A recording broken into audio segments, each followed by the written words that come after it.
luck. You got to make your luck. And if you make it, if you keep putting forth the maximal effort, that luck's going to come. You're going to make your luck happen. We lie to ourselves. We don't tell ourselves the way things really are. And when we do that, then we can't fix our problems. If we can't fix our problems, we're not going to improve. So we have to be truthful to ourselves. I have to be truthful to myself. You have to be truthful to yourself.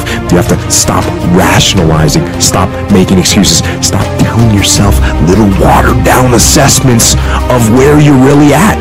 Tell yourself the truth so that you can get where you want to go. You can be who you want to be. You can be who you should be. Who you should be when you do what you know you should do, when you pay attention to the little things, when you implement discipline, true and unflinching and unmitigated discipline in your life, when you stop trying to find a sweatless solution, when you look for weaknesses to work on, when you allow no easy excuses. And all that starts when you stop lying to yourself. When you stop lying to yourself, that's when you can become who you know you should be.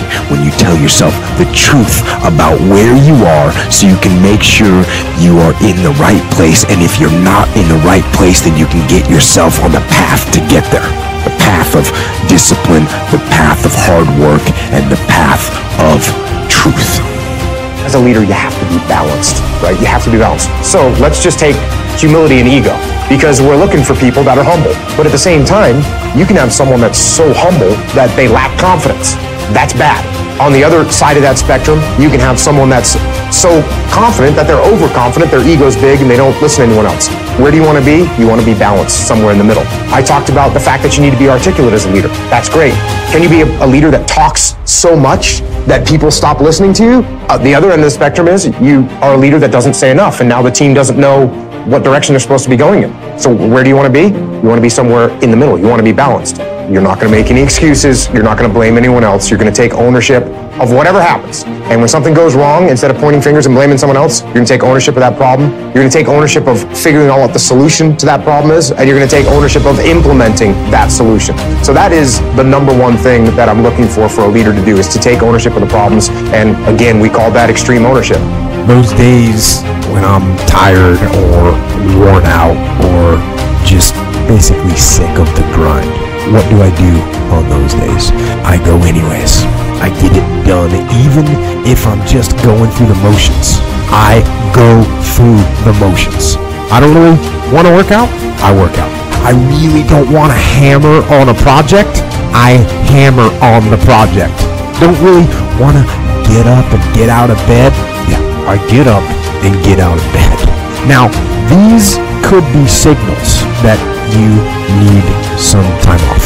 And those signals might be right. They could be correct. But don't take today off. Not today. Wait until tomorrow. Don't give in to the immediate gratification that is whispering in your ear.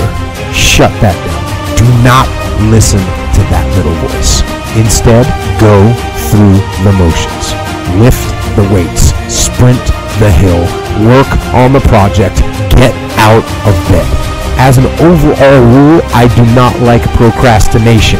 You need to get things done. But if you are going to rest, that is one thing that you should procrastinate on. That's the one thing I want you to put off until tomorrow. And if, when tomorrow comes, you still feel like you need to rest or you need to take a break, then okay, take it. But the chances are you won't.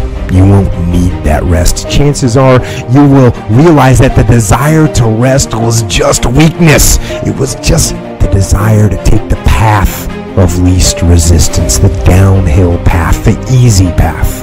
And by simply going through the motions, you overcame that path. And you stayed on the righteous path, the disciplined path. You stayed on the war path, which is right where you know that you belong.